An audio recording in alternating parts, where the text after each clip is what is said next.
Bonjour à tous. Les compétences techniques théoriques ne suffisent plus pour évoluer professionnellement. Aujourd'hui, les employeurs déclarent prêts à recruter des collaborateurs principalement sur la base de ces soft skills. Pourquoi ce changement de paradigme et quelles sont ces compétences tant prisées ?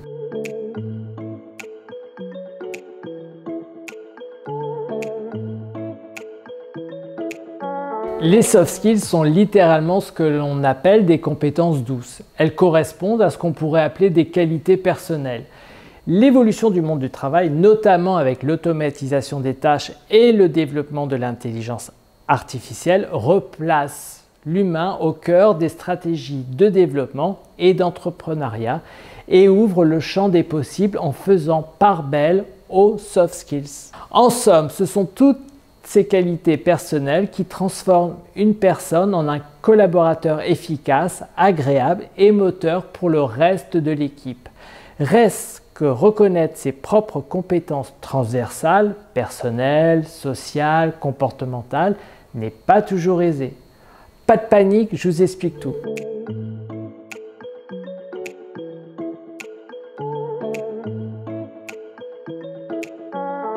Longtemps, on a considéré que les soft skills relevaient de l'inné, de la personnalité et que chaque individu les possédait naturellement de manière plus ou moins prononcée. Développer les soft skills n'était alors une priorité pour personne puisqu'on ne concevait pas que cela puisse faire l'objet d'un apprentissage. Ce n'est que récemment que les chercheurs et les entreprises se sont penchés sur l'importance de ces compétences.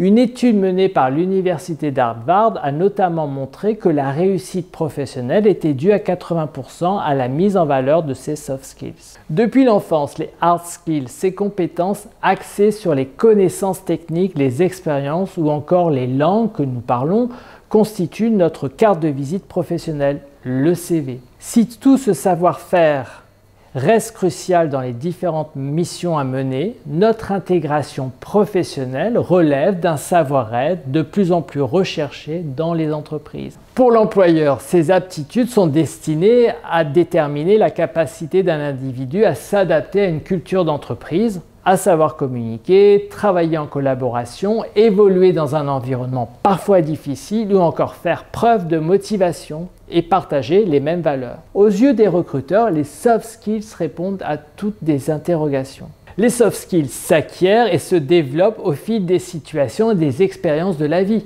Elles sont flexibles et nous les utilisons au quotidien sans même en avoir conscience.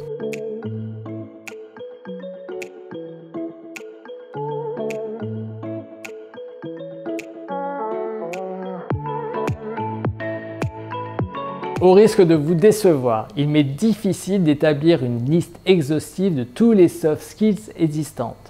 Ces compétences du savoir-être, orientées vers les émotions humaines, agissent à différents niveaux sur notre comportement. Le cognitif, capacité de concentration, émotion ou créativité. Le relationnel, leadership, esprit d'équipe, écoute.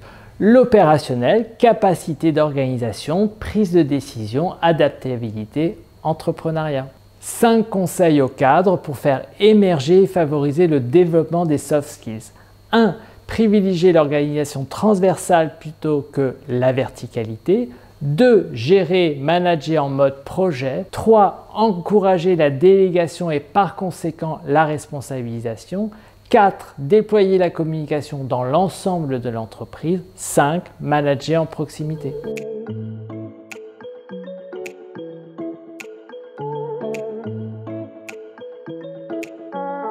Elles correspondent à ce qu'on pourrait appeler vos qualités personnelles. Elles permettent de se démarquer des autres candidats. Elles ne doivent pas prendre le dessus sur vos autres compétences théoriques, techniques, mais permettent de mieux définir votre profil. Elles s'apparentent à un complément d'information qui permettra à un potentiel futur employeur de se projeter avec vous. Attention, il ne faut pas se contenter d'écrire une liste à l'après-vert sur son CV.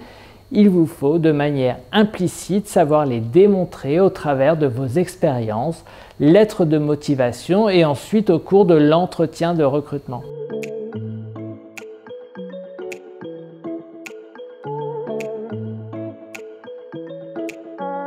Contrairement à certaines croyances encore largement répandues, les soft skills ne sont pas nécessairement innés. On peut les apprendre avec le temps et les travailler, mais cela reste du ressort de l'individu. En complément d'un travail personnel, votre entourage professionnel peut vous aider à identifier vos qualités et axes d'amélioration au travers de feedback, mais aussi de l'entretien annuel d'évaluation qui est aussi une excellente occasion de poursuivre ce travail sur soi. Lors de la préparation de cet entretien, bon nombre d'entreprises demandent en effet aux salariés de remplir une grille d'auto-évaluation permettant de faire le point sur les réussites et difficultés rencontrées au cours de l'année. Votre manager peut alors vous accompagner pour renforcer vos compétences humaines actuelles ou en développer de nouvelles via notamment des formations spécifiques. Il existe de nombreuses options pour développer les soft skills,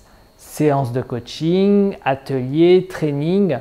Pour faire le tri, la première étape consiste à identifier votre besoin et quelles compétences aimeriez-vous développer. Si vous avez du mal à cibler vos lacunes, c'est peut-être l'occasion de faire un bilan de compétences avec un coach. Car oui, le savoir-être, ça se travaille. Si vous avez aimé cette vidéo, faites-le moi savoir en likant et en la partageant à votre réseau. À très bientôt sur notre site internet RC Human Recruitment ou sur mon profil LinkedIn.